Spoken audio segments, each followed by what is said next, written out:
Brian Lehrer Show on WNYC. Good morning, everyone. We are coming to you live from the Green Space today with a Climate Week special. Now, for those of you here in the theater, you will soon see a basket of stuff that we will have on stage with us. That's because later in the show, we will invite you all to play Is It Recyclable or Is It Not?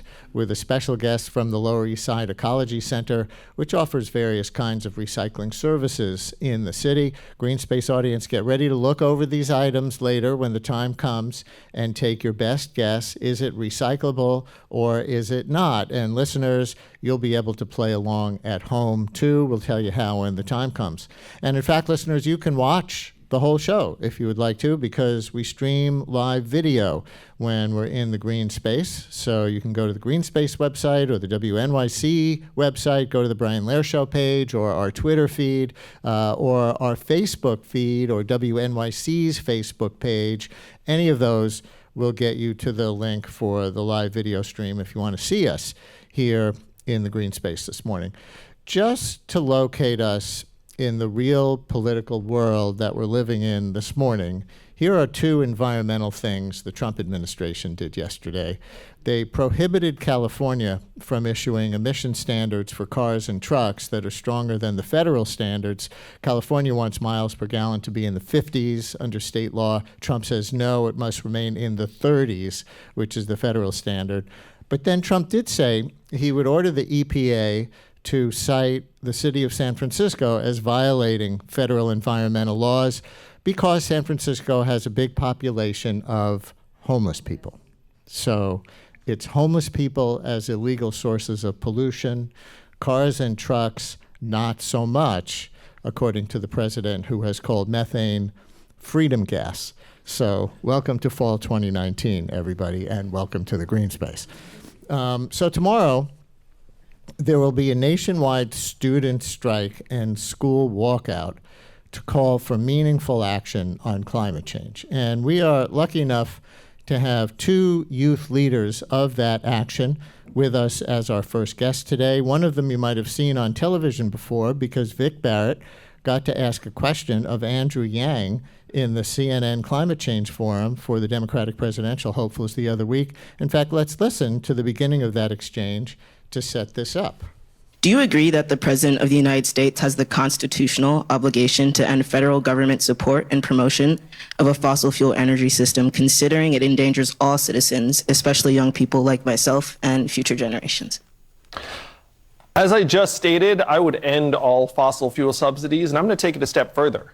I proposed a constitutional amendment that makes it the responsibility of the United States government to safeguard and protect our environment for future generations. And it went on from there, and we're told that Vic Barrett, ironically, is stuck in traffic on his way to the Green Space and should be here any second. So we're going to ask him about his own contribution to breaking car culture when he gets here. But we will meet Vic in just a second. Also with us, Jade Lozada, age 17, a senior at the High School of American Studies at Lehman College in the Bronx. She is the arts coordinator for tomorrow's student climate strike and a member of the core committee of the group Fridays for Future, which argues for students to replace school every Friday with positive political action. And also here on the Green Space stage from WNYC and Gothamist, we have Clarisa Diaz, interaction and graphic designer for our data news team. Clarisa has a great and visual story out today on Gothamist called, guess what? Your plastics aren't really getting recycled. Well, some are, some aren't, as we will hear. Good morning, Jade. Good morning, Clarisa. Good morning. Clarisa, in fact, why don't I start with you? And I recommend everybody that everybody go to the Gothamist page to see this wonderful piece of visual journalism that you have up. Can you describe what you've produced? Yeah. So Judith Enko, I think you've had on the show, and she'll be on tomorrow. Again also. Tomorrow. Yeah. So she had a kind of a plastics convening for reporters up in Bennington, where she's working on her organization Beyond Plastics. And so she invited me to come up and learn more about it. And I just, I became interested in the topic and came back to New York and, tried to see what was going on in the city in terms of, just asking the simple question, what happens when we put our plastics into the recycling bin, and where does it end up? And from there, ended up into almost a kind of an investigation into where our recyclables are going, and created this visual. And one of your stats is that 91% of the plastics ever produced have not been recycled. So does that kind of show as a lie the idea that just because something could conceivably be recycled, industry is, misleading us by saying therefore it's okay to produce en masse? Yeah, that's a worldwide statistic that is kind of the scientific consensus on how much plastic hasn't been recycled. And I think the thing is that when you think about recycling, normally you think when you recycle something, you return it back to what it was to create the same thing. So, but in the case of plastics, we don't really see that happening. We see that the plastics are getting recycled and kind of downcycled, if you will, into things like thinner plastics, like plastic bags and, decking material. Even our clothing has plastic fibers in it, backpacks. Some things that we don't even think about, and this kind of like shocked me as I learned more about it. Like the more I realized how many things around me were actually made out of plastic. In fact, one of the things that I learned from your article this morning is that when we recycle plastic bottles, for example, and other things that we might think of as hard or hard-ish plastic, sometimes it doesn't result in other bottles. It actually winds up in our clothing. Right. Yeah. So that's really interesting. And as you note in your piece, India and China have now banned importing plastic waste. Yes. Do you know the background of this? Like, why did the two biggest countries on Earth by population take in so much plastic from this country in the first place? Yeah, I mean, it wasn't just the U.S. It was also like the West in general, the Europe as well, and the U.K. But for decades, really, they were taking in our exports, and then it's called the National Sword Policy that happened, that China banned these plastics coming in anymore. And part of the reason was, one is that, they were receiving these kind of, truckloads and boatloads of plastic waste, but a lot of it was contaminated. It was not pre-sorted. They had to go to kind of sort through it. They were kind of just buying it, and we were just kind of just sending it over to them as like, in its original state of trash. So it was a lot. It was too much for them to manage. Now that we just keep producing plastic, and we kind of out of sight, out of mind, export it, I think we don't really see how much plastic waste we've actually created, but it's become overwhelming, I think, for these countries, and they simply can't keep up with it anymore. Yeah, and you mentioned the sorting that they have to do. Later in the show, when we play Is It Recyclable or Is It Not, our expert guest from the Lower East Side Ecology Center will talk about sorting. I think New York City is fairly good at it, but I know Judith Enck, the recycling expert and plastics expert, who you mentioned and who's coming back on the show tomorrow, is very big on being aware of good intentions that go bad when we put a lot of stuff into our recycling bins. Like, oh, this looks like hard plastic that could be recycled. I'm going to throw it right in there with everything else. Mm-hmm. But really, if it's not recyclable, then it pollutes the recycling stream. And that's one of the reasons, as I understand it, that China in particular has stopped taking our stuff. Yeah, and in a way, it's not necessarily a bad thing that they're banning it now, because it will kind of force us to kind of deal with our own waste and kind of see it for ourselves. So, yeah. Also joining us now, Vic Barrett, age 20, from White Plains, a fellow with the Alliance for Climate Education and a plaintiff in the generational lawsuit that you may know about called Juliana versus the United States, which argues in federal court that the whole next generation of Americans risks losing their, quote, rights to life, liberty, property, and public trust resources by federal government acts that knowingly destroy, endanger, and impair the unalienable climate system that nature endows. That's language from the lawsuit. And to be fair, that lawsuit was filed during the Obama administration, but it's having its day in court under Trump. So hi, Vic. Welcome to Green Space. Hi. Thank you. Sorry for being late. Somebody told me you got stuck in traffic. Were you in an actual car? Yeah. So breaking car culture a day at a time, right? And again with us, too, is Jade Lozada, age 17, a senior at the High School of American Studies at Lehman College in the Bronx and arts coordinator for tomorrow's student climate strike. And Clarisa Diaz from Gothamist is still here too. So Vic, before you came in, we played the beginning of, well, we played your question to Andrew Yang in the CNN Climate Forum and the beginning of his answer. What did he say in sum, and how satisfied were you with his answer? Yeah, I was surprised by his answer for sure. He responded that he thinks the Constitution should have a green amendment protecting the rights of nature and protecting the rights of people in terms of climate change. I mean, I was surprised by the answer, and I thought it was definitely a really kind of radical answer for a presidential candidate to have. But for me, I believe that my rights to have a stable climate are already afforded to me in the Constitution, and there doesn't need to be an amendment for that to happen. It says right in the Constitution that we have the right to life, liberty, and property, and climate change puts all of that at risk. So I feel like it's something that's already spoken to in the Constitution. Yeah, and part of the Trump administration's response to the lawsuit is that there just is no right in the Constitution to a sustainable climate. I was shocked when I read that language. Like, this is a defense. We're going to go ahead and destroy the earth because the Constitution doesn't force us not to. Yeah, the Trump administration has been taking really incredible legal measures in order to avoid the case, filing a lot of writ of mandamuses, which are basically just saying that the government will be harmed if they have to answer to the lawsuit, which is a really ridiculous legal tactic that isn't used very frequently. But we see that the Trump administration, not even in this case, but in a lot of immigration cases, has been totally abusing the judicial system. Jay, before we talk about the climate strike tomorrow, can you tell everyone about the larger movement that you're involved with called Fridays for Future?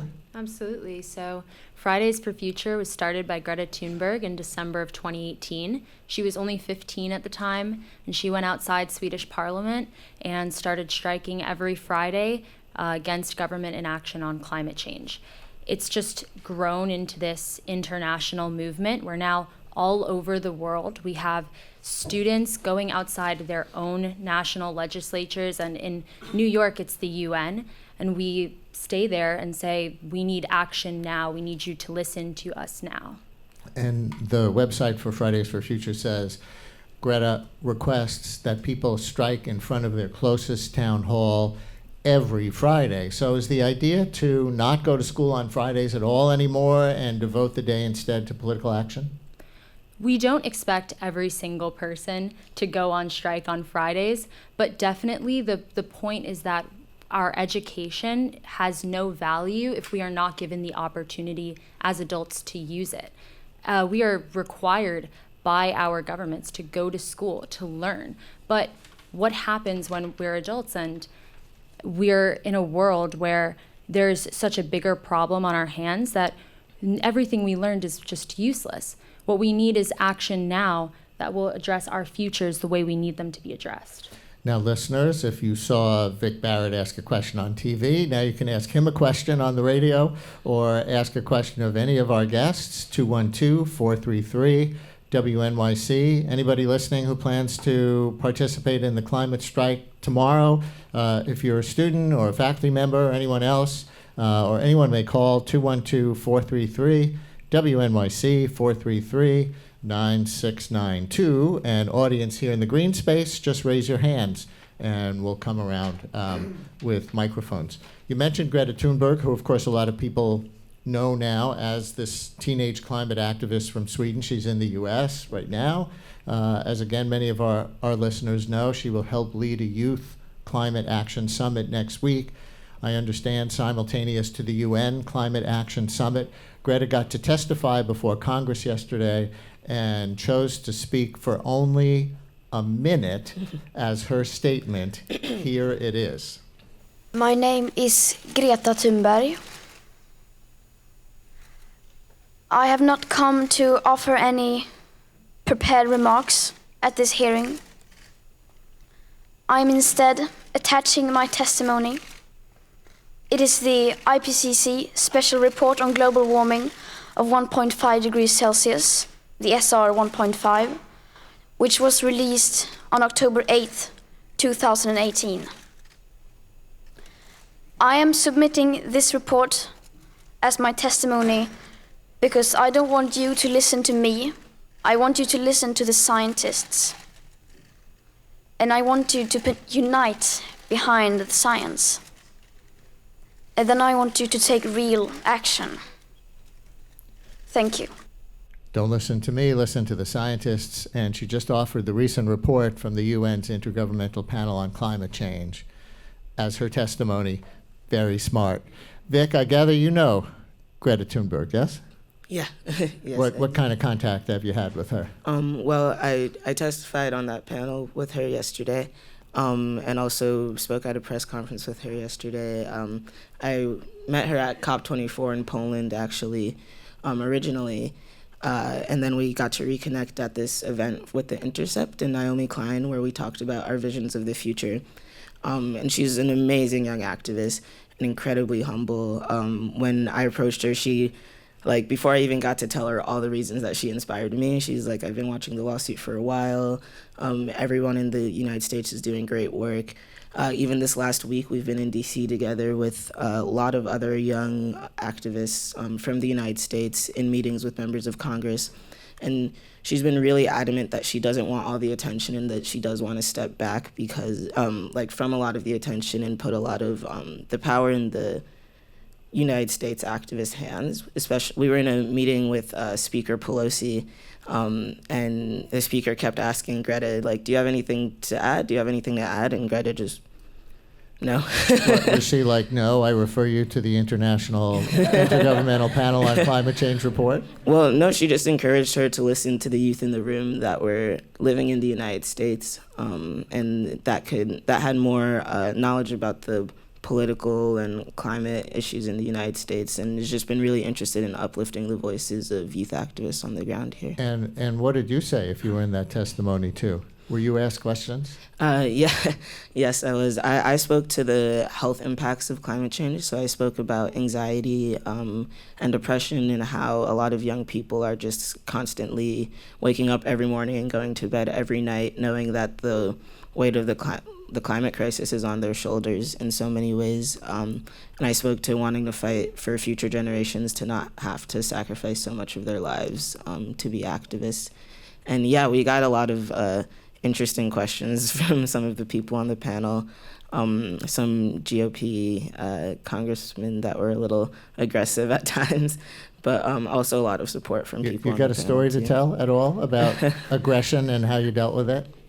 They just asked a lot of politicians do this weird thing where like they have 5 minutes to ask a question, which like seems a little weird, right? So it's like to ask all the questions. They get a 5-minute block to interview a witness, and then they go on to the next congressperson for 5 minutes, et cetera, right? Yeah. So basically, they get to just like talk for 4 minutes and then add the question to the end.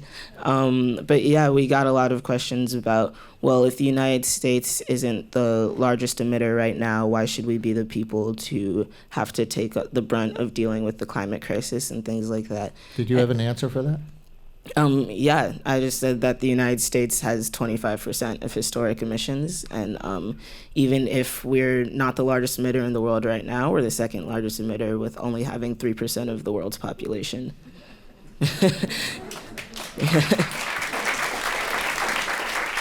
And so, Jade, what's happening tomorrow in the student climate strike? What should we expect around this area and around the country or the world? Tomorrow at 12 p.m., students from all over New York City and some other states near us are going to strike at Foley Square. We're having speakers that day, and then we're going to walk to Battery Park, go around the Bull, around the Stock Exchange, and meet at Battery Park where Greta is speaking. But it's an intergenerational strike. Everyone is welcome to join us. This movement is youth-led, but ultimately the climate crisis affects us all, and we want representation of everyone there. I think we have a question in the green space. Who had their hand up? There you go. Hi. Hi. This is addressed to the younger folks here. There are credible experts out on the web. If you do the search term near-term extinction, There are people who, with some credentials, who think that it's hopeless and that we're doomed and there's not much we can do. Now, I'm not that pessimistic. I would say the odds of that, let's say the odds are 100 to 1, that that's real, okay? I would bet any insurance underwriter, if you give him those odds and the stakes, all of life on Earth, would say it's worth it to spend $100 trillion over the next 10 years stopping all global emissions of greenhouse gases, and $500 trillion over the next 100 years reversing and repairing the damage we've done. I think that's the kind of vision that I would love to see you folks put out there. And if we manage to instill that vision and those values into not just America, but the whole planet, we can transform life, the economy, politics, and culture globally. That's what I believe is really needed. I'd love your response to that. By the way, I think I recognize your voice. Did you call us from a bus yesterday? No. No, that wasn't me. Okay, you sound. Was that you? Yeah. Why don't you talk next? Give him the microphone. For people who were listening yesterday when we were talking about breaking car culture in New York, I had no idea you were going to be here, so that's hilarious. I just misrecognized him as you. So if you heard yesterday's show, we were talking about breaking car culture here in New York with City Council Speaker Corey Johnson, who uses that term, and we had a caller from Brooklyn who said, I'm calling you from the B41 bus, and he wanted to talk about buses as one, underutilized method of breaking car culture in New York. So you are Alan from Brooklyn. Hi, Alan. Yes, I am. And I have called from a bus before, but that was last year. I was to make a point separate from that. When the wonderful high school student over there was talking about what are we studying for in school if we're facing limits on our expectations of the future, there's an inscription on the entrance to the NYU Law School that I recall from a number of years ago. I think it's from Emerson, and it says something like, to what avail the plow or sail or land or life if freedom fail? You could flip that around. To what avail all of these freedoms if the physical world in which to enjoy them is failing?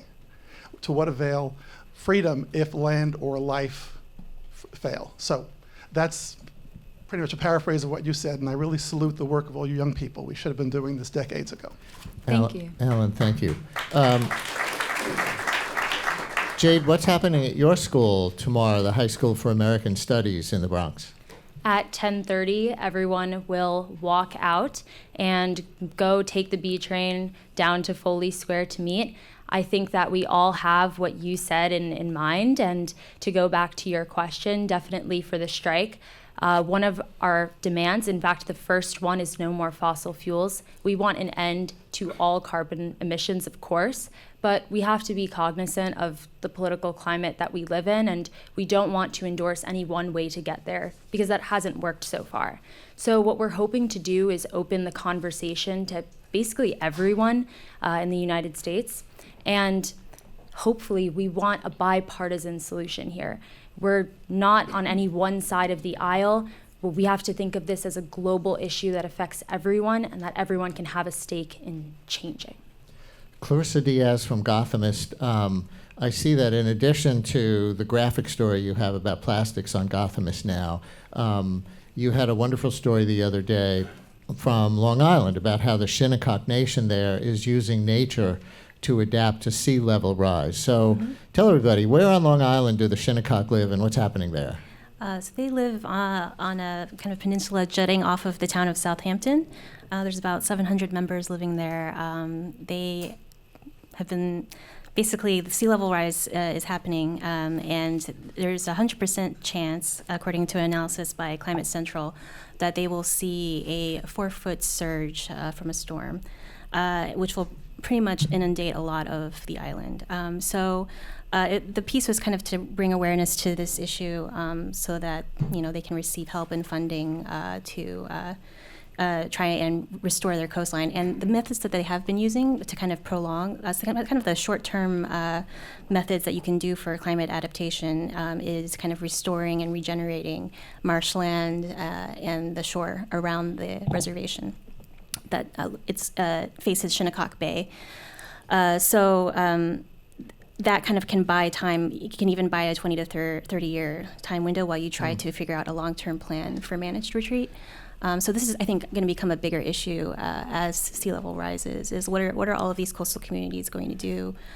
Where is the support for these communities that are very vulnerable to climate change? Do you think, and I don't know if are enough of an expert on the topic to have an opinion about this, but do you know if the Shinnecock, that model that they're using that you just described, or if they make a claim that there's a lesson there for other places? Like, I'm thinking about the segment we did this week on the controversy over East River Park on the Lower East Side, where they want to raise it, I think it's 9 feet, because of future projected storm surges after we had Sandy and everything. And it's really controversial how to do that, and people don't want their open space taken away, and questions about how to do it, all of that. So I wonder if there are lessons from that natural approach that the Shinnecock is using for a much more populated area. Yeah, I think that's an interesting thought, and I think there's just like a lot of social and emotional issues that, we tend to talk a lot about the scientific and kind of the policy issues, which is good, but that also needs to be integrated with the social and economic issues happening within the community as well. So. All right, we have got, I think, lined up on the phones 4 more students who are going to be taking place in the school climate strike tomorrow. So let's hear from each of them briefly. I think we're going to pull this off. I think the first one is Azalea Danes. Azalea, are you there? Do we have you? Yeah, I'm here. Hi, Brian. Hey there. Thanks for giving us a minute. Where do you go to school, and what are you going to do tomorrow? I go to the Bronx High School of Science, and I'm actually one of the organizers, along with Jade. Hi, Jade. For the climate strike. So. Wait, you're supposed to be arch enemies. Bronx Science and Lehman American Studies are right across the park. You're supposed to hate each other. That's true. I mean, we do. When you enter one school, they tell you, the most important thing is that we beat the school down the block. There you go, Yeah. when it comes to sports, right? Yeah. So, Azalea, what's one climate fact that you're focused on? Anything come to mind that you feel really strongly about or kind of jumps out at you? Well, I mean, to speak to Greta's messaging of Unite Behind the Science, what I say often is that 97% of scientists, according to NASA, agree that climate change is happening right now and that it's a human-caused issue. I think that just speaks true to the fact that every single elected official, corporation, adult on this planet needs to unite behind the science and listen to the science, as Vic was saying earlier. Azalea, thanks so much. Good luck tomorrow. Let's try another student. I think we have Anaya Thomas on the line. Anaya, are you there? Yes, hi. Hi there. It's Anaya. Anaya, I apologize. Where do you go to school, and what are you going to do tomorrow? I go to school in Bergen County, New Jersey, and tomorrow I'm going to go to the New York climate strikes. I work with 0 Hour, which is another one of the major organizers for some of the strikes in D.C. and North Carolina, as well as New York.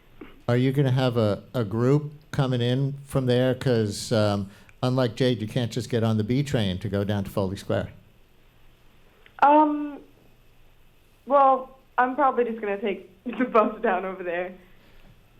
Is there a bus from Bergen County that people are organizing, or not really? You're just going to take it into Port Authority, the regular public bus, right? Yeah. All right. What's one thing about the climate crisis that really stands out to you that you find yourself thinking about?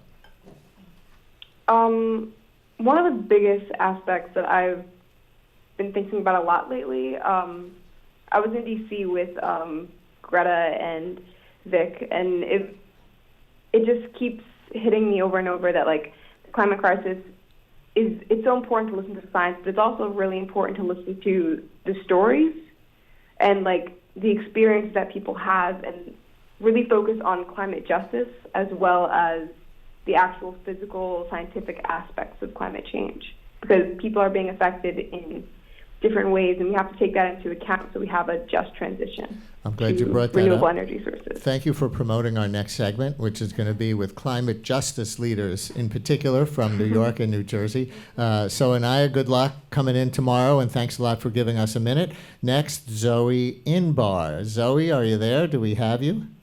Yes, hi, I'm here. And actually, can we put Zoe and Soren on together? Because I think they go to the same school. Yeah, so Zoe Inbar and Soren Shapiro from Brooklyn Prospect. Is that the name of the school? Yes, Brooklyn Prospect Charter School. Soren, you there too? Soren? Oh, you're sharing a Soren. phone. I get it.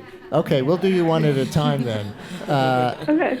Zoe, tell us about the environmentalism club that I see you're in at the school and what you're going to do tomorrow.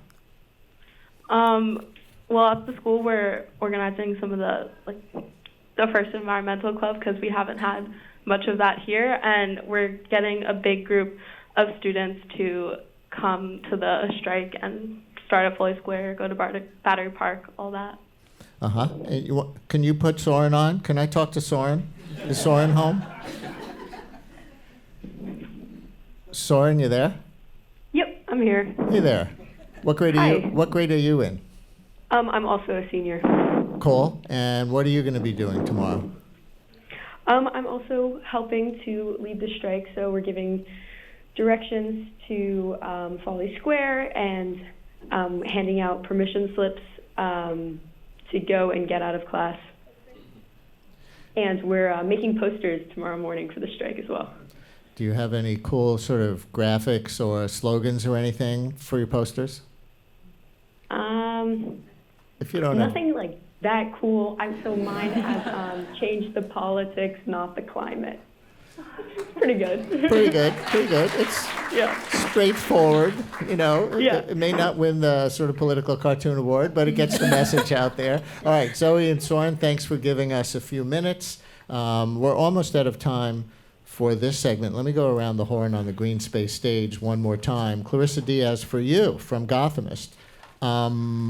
There was a fact in your piece that a lot of people probably don't know, that the fossil fuels industry, as coal plants are being shut down, sees plastic production as a growth area.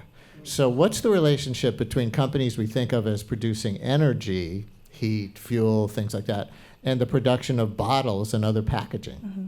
Yeah, so that came from my interview with Judith, who was a regional administrator for the EPA. And basically, if you think about what is plastic made out of, traditionally plastic is made out of chemicals and oil. So if you think about petrochemicals and those industries that are working in oil and fossil fuels. And as kind of coal industry and plants are being kind of shut down,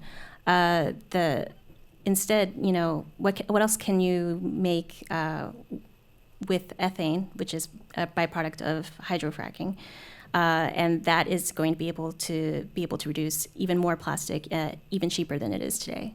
So as there might be, as the market is shifting to kind of more renewable energy, the marketing of it could change. And according to Judith, this could create more plastic. So. And Vic and Jade, I'm curious to get you for a second on sort of an optimism scale.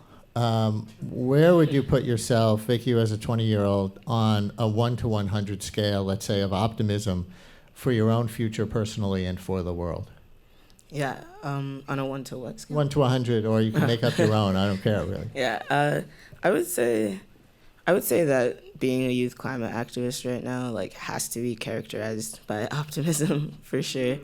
I mean, it's not like this is always easy or fun or glamorous at all, but it's worth it because we can't just sit back and, like Jamie said, Jamie Margolin, the founder of Zero Hour, who was on the testimony with me and Greta yesterday, she said at one point, do you want to be able to look in your children's eyes and say that you did absolutely everything you could to protect them?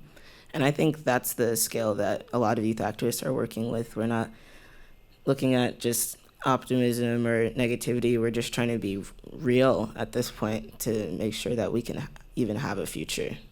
Jade, same question. I would say I'm at an 100. 100? Yeah, I didn't imagine that I would be involved with this movement. I didn't imagine I would be on this show 2 months ago. I wasn't involved with Fridays for Future at all. But now I'm here, and I don't see any bigger priority in my life than tackling this crisis.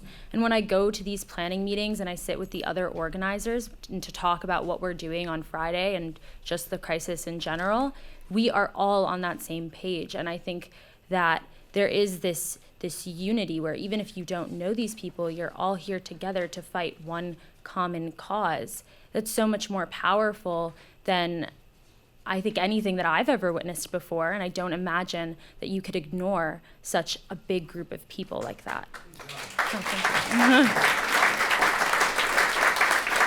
And that applause line is going to be the last word, except, do you know about the Fridays for Future theme song submission thing that's going on the Fridays for Future website? We do have an official strike song, if that's what you're talking about. Well, I saw that there's an invitation, and I'm going to play what's on there by a young songwriter from Europe. And I think there's an invitation for other people to submit possible songs. So we're going to hear one example as we go out with music. But please thank Jade and Vic and Clarisa